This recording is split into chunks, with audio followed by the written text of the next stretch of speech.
Picture this. You're walking through the marble corridors of a Mughal palace at the edge of collapse. The air is heavy with sandalwood and secrets. Somewhere behind gilded doors, a man once revered as the jewel of the world lies writhing in agony. His skin burns with fever, and his mouth is filled with the taste of metal. Attendants whisper, doctors wait helplessly, and a golden solution cools in a goblet, already swallowed. The emperor, once garlanded with silks and praise, now moans in the dark, not from war wounds or divine punishment, but from the poison of his own desperation. Before we descend into this labyrinth of fading power and unbearable decisions, consider subscribing if you're drawn to the quieter, darker corners of history where pain hides behind splendor. And tell me where you're watching from. It's strange and beautiful, isn't it? That across centuries and continents, we can gather around a single question. Why would a man drink molten gold? This is not merely a story of opulence gone wrong. It's about an empire's slow death, a body turning against itself, and a man who tried to ingest immortality. His name was Muhammad Shah, though he is remembered by a darker moniker, Muhammad Shah Rangila, the colorful emperor. But the colors had begun to bleed. He ruled the Mughal Empire during its long twilight. Not at its zenith of power, when Akbar debated with philosophers under golden domes, nor at its muscular middle, when Aurangzeb's armies stretched from Kashmir to the southern tip of the subcontinent. Muhammad Shah's reign began in the year 1720 and would last almost 3 decades. But this longevity was not a sign of strength. It was the inertia of a corpse that no one dared to bury. According to historians, the empire under his rule was fragmented, not just politically, but psychologically.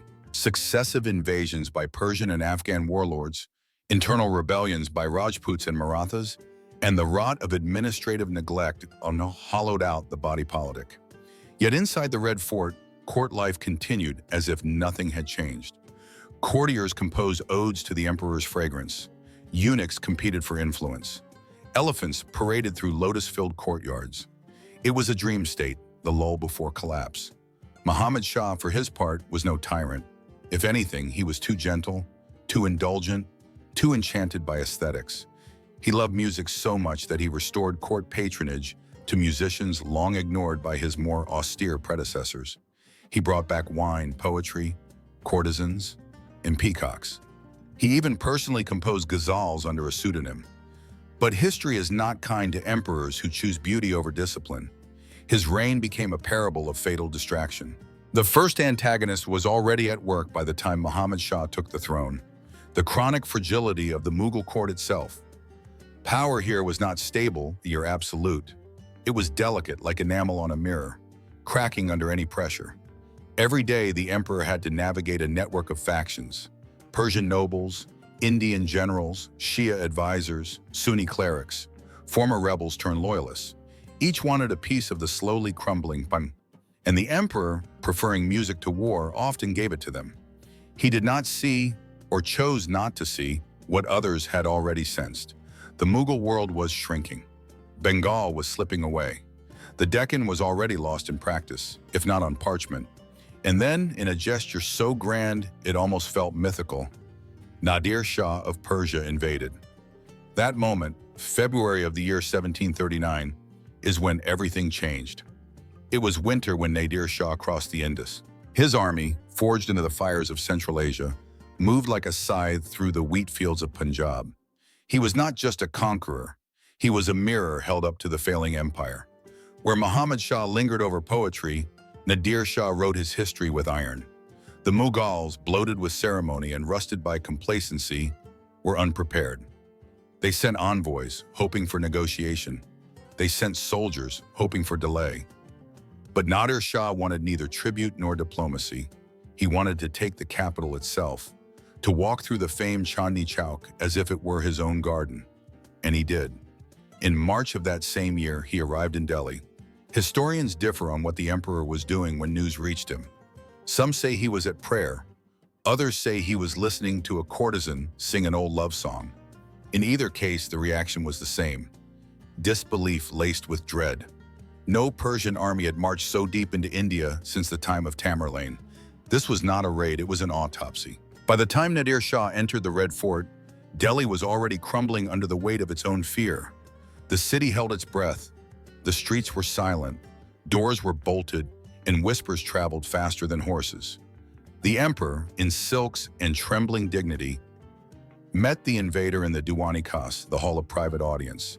There, under ceilings that once echoed with the ambitions of Akbar and Shah Jahan, Muhammad Shah handed over not just his empire, but his soul. What followed is still considered one of the most traumatic events in the subcontinent's urban memory. A single spark, a market skirmish between Persian soldiers and Delhi locals, set off a massacre. For 6 hours, the streets ran red. According to contemporary accounts, over 20,000 were killed. Some sources say more. No one knows for sure. What is certain is that the river Yamuna, which once reflected the gleam of palaces, flowed choked with bodies.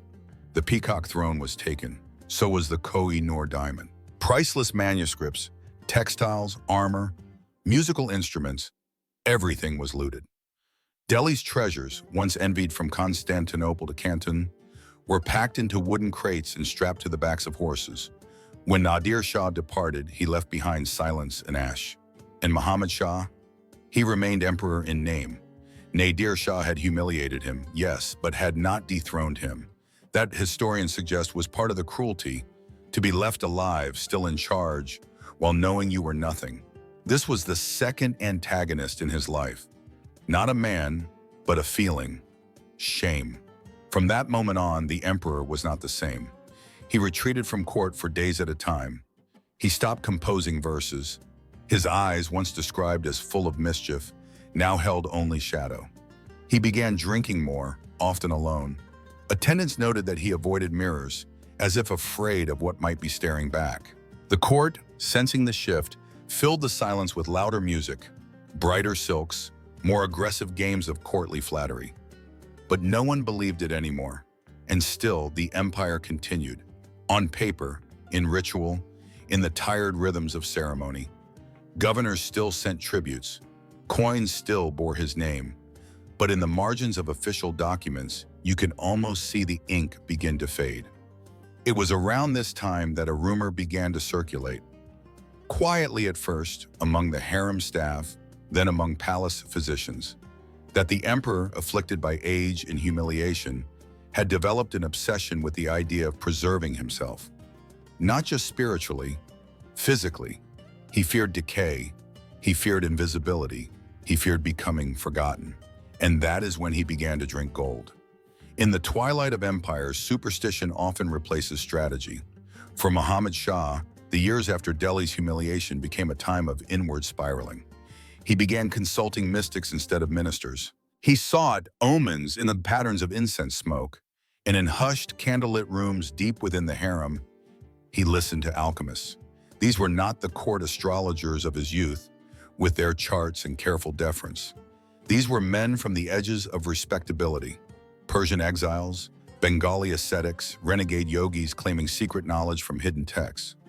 One such figure, referred to only as Hakim J, would become the third antagonist in the emperor's life. Not a villain in the usual sense, but a man whose knowledge was equal parts truth and poison. It was Hakim J who rekindled the old idea that gold, if properly prepared, could extend life. The theory was not new. From China to Byzantium, rulers had long believed that ingesting purified gold could cleanse the blood, purify the organs, and slow decay. But such alchemical remedies had always danced on the edge of death. Gold is beautiful, but inside the human body it is a razor. Still, the emperor was desperate. Court records mention the sudden increase in procurement of basma, ashes of precious metals, prepared through ritual incineration. Gold was hammered thin, calcined, and mixed with honey, rose water, or clarified butter. Sometimes it was made into a fine powder, sometimes into lozenges, sometimes mixed into elixirs administered on an empty stomach. The doses were meant to be small, ceremonial. But Muhammad Shah began demanding more. Historians believe this is when the real damage began. He started losing weight, his gums darkened, his speech slurred slowly, like someone walking through deep water. There are references to tremors in his hands, to ulcers, to periods of wild euphoria followed by days of crushing fatigue. But worst of all, according to one court physician's private letters, was the change in his mind. He began confusing names. He would speak to dead courtiers as if they stood before him. He forgot his own poetry. He once tried to recite a ghazal and could only recall the first line, repeating it over and over as tears ran down his face. When ministers approached him with petitions, he stared at them as if through glass, but no one stopped him. No one dared. That perhaps was the final cruelty. Power had made him untouchable even in ruin.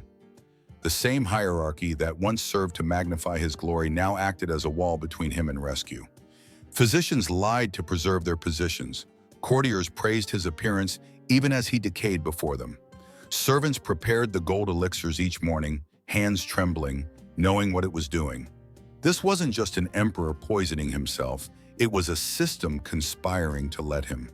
And beneath it all, beneath the fading silks, the thinning voice, the cold cups of liquid metal, was a man who remembered what it had been like to be admired, to feel alive under the eyes of a court, to be, even briefly, the sun around which the world turned. The pain began in the abdomen.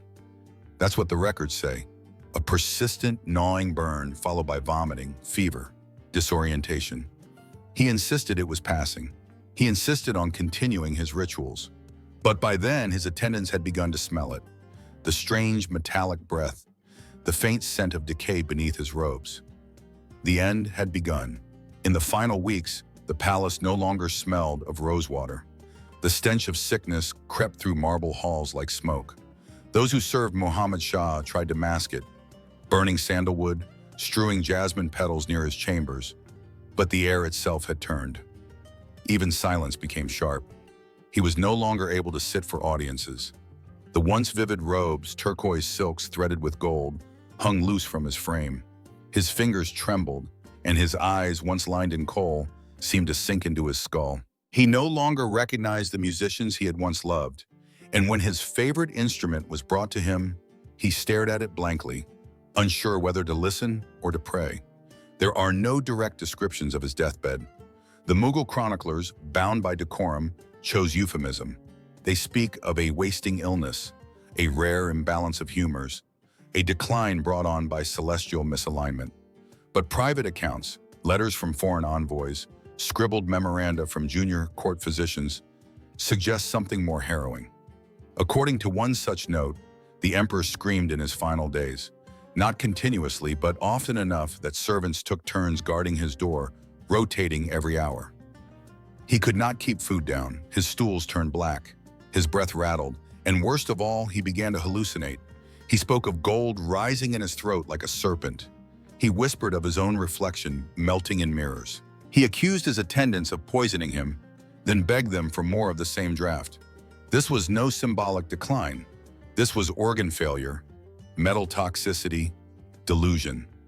This was death arriving not with honor, but with corrosion. Outside his chambers, the court still functioned. Mechanically, absurdly. Elephants were still bathed. Diplomats were still received. Peacock fans still waved lazily over ministers rehearsing lines for a ruler who would not rise. The facade held, because the alternative, acknowledging the emperor was dying, and not from age or battle, but from self-destruction, was too dangerous to name. The empire itself had already begun dying by then. Bengal was functionally autonomous. The Marathas raided northward with impunity. The British East India Company had established trading posts along the coast, quietly building fortresses. Muhammad Shah's courtiers debated policies as if they mattered, but their voices were faint echoes against a rising tide of collapse. The fourth antagonist was time. Time which corrodes even stone. Time which preserves nothing but the illusion of continuity. The same time that allowed the emperor to reign for nearly 3 decades without ever truly ruling. A long twilight full of half-light and failed memory. On the 17th day of April in the year 1748, Muhammad Shah died. There was no grand mourning. The court wore white. Eulogies were written. Prayers were held. But it was a muted farewell. The empire had grown too used to disappointment to weep with sincerity. His body was laid to rest in a tomb that had been commissioned long before his death, back when he still believed in legacy. But the inscription was modest, the dome was small. Within a generation, his grave would be neglected, the marble dulled by rain and soot, and no one would mention the gold. After his death, they tried to rewrite him. The official histories compiled under his successors softened the edges. They emphasized his poetic spirit, his patronage of the arts, the tranquility of his long reign. His love of music was framed as sophistication. His withdrawal from war was recast as peacefulness. His poisoning, never named as such, was attributed to a consumption of remedies too refined for the common constitution. But the truth lingered in quieter places. Among the palace servants, stories passed in whispers, of golden powders hidden in rosewood boxes, of the emperor collapsing mid-verse, of the attendants forced to lift his decaying body for ritual ablutions. Among court physicians, there were warnings not to repeat Hakim J's methods. And among rival noble houses, there was barely concealed contempt for the man who had handed Delhi to an invader and then tried to erase his shame with alchemy. Within the Red Fort, no one spoke his name for months. Ministers avoided the topic. The harem fell silent. Those who had once flattered him began flattering others. Power, after all, does not pause for mourning. A new emperor had already taken the throne. Ahmad Shah, young and uncertain, chosen not for brilliance but for convenience. And yet something had shifted. The illusion of permanence had been shattered. With Muhammad Shah's death, the fragile scaffolding of imperial authority began to visibly crack. Subahs, provincial governors, stopped sending regular tribute. Military units began swearing loyalty to local commanders rather than to the peacock throne. The British East India Company, long dismissed as a minor trading operation, began negotiating not with Delhi, but with Bengal and Hyderabad directly. His death had not created the empire's decline, but it had made it unmistakable. The peacock throne itself, once the jewel of the Mughal court, had never returned after Nadir Shah took it. In its place sat a poor imitation, hollow, overpolished, too light to carry the weight of empire, much like the men who now claimed to rule. Even in death, Muhammad Shah continued to haunt the margins of memory. Poets wrote verses that alluded to a golden sickness. Alchemists became figures of suspicion. And among the empire's subjects, especially in the north, a folk saying began to spread, "He who drinks the sun will burn before he shines." That perhaps was the most honest eulogy, not in the official court histories, but in the caution whispered between generations. A lesson wrapped in metaphor, a man who mistook beauty for immortality, a court that led him, an empire that died in velvet silence rather than on the battlefield. Muhammad Shah Rangila is rarely remembered outside the footnotes. He ruled longer than most Mughal emperors, nearly 3 decades, but left behind no military victories, no architectural marvels, no sweeping reforms. His era, according to many historians, was the prelude to disintegration, a drawn-out coda after the crescendo of Akbar, Jahangir, and Aurangzeb. But to reduce him to that, a symbol of decay, is to miss the deeper tragedy. He was not just a failed ruler. He was a man born into a collapsing world who tried, in his own strange way, to delay the inevitable. Through beauty, through ritual, through gold, and perhaps that's why he drank it. Not because he believed it would make him immortal, but because he could not bear to be ordinary. Not after the shame of Delhi. Not after Nadir Shah had stared him down and taken everything. Not after the world, which once bowed at the Mughal name, now laughed behind closed doors. To consume gold was not just alchemy, it was performance. A final act of imperial theater. If his body could no longer command armies or birth heirs or inspire poets, then at least it could still be the site of spectacle, a living reliquary, a slow, glittering martyrdom. Today, his tomb lies in Delhi's Mehrauli district, overgrown and half forgotten. The marble is cracked, the inscriptions have faded. Crows perch on its dome, and the scent of wild grass replaces the perfumes once carried by courtiers. Tourists rarely visit. No songs are sung for him in schoolbooks.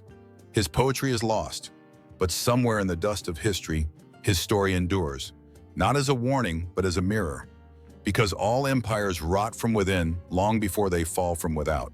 And sometimes the rot looks like beauty, like music, like courtly gentleness. Sometimes the end comes not with an assassin's blade, but with a whisper in a cup. This will preserve you. Three antagonists walk through his life: a conquering general, a false healer, and the slow erosion of time. But perhaps the final antagonist was us, the generations who would rather forget quiet ruin than confront it, who prefer stories of decisive violence to the slow death of dignity. But his story deserves to be remembered, because in the end, there was no army, no rebellion, no divine punishment. There was only a man alone in a palace, burning from within, sipping liquid gold in the hope that he might hold on to his place in the world for just a moment longer. He failed. And yet, through this failure, he revealed something terrifyingly human: the hunger to be remembered, the fear of vanishing, the delusion that something beautiful might save us, even if it kills us. But history, like the rivers that once fed the Mughal gardens, does not stop flowing. And sometimes, it bends. In recent years, a handful of scholars, quiet voices in dusty archives, have begun to reassess Muhammad Shah's reign, not as a mere prelude to disaster, but as the final chapter of an empire trying to feel alive before extinction. A flicker, however misguided, of beauty against the encroaching dark. They point to his restoration of Hindustani classical music, his subtle support of syncretic traditions in a time of growing religious rigidity, his deep, perhaps too deep, investment in the soul of the court. They argue that in a world tilting toward brutality, his aestheticism was not cowardice but resistance, not effective, not wise, but human. Tragic not because it failed, but because it might have been beautiful if the world around him had not already decided to burn. Even the madness of gold is being reconsidered, not as delusion alone, but as a metaphor. An emperor turning his body into a reliquary, a broken man performing eternity. In some way, the final act of drinking gold was also a message to posterity. You may forget my victories, but you will remember my end. And we have. His death, like the empire he ruled, was not a clean break, but a long unraveling. The Mughal dynasty would linger for another century, reduced to a shadow play in Delhi's alleys, until the British made it official in 1857. But the real death blow had already fallen. Not from outside, but from within.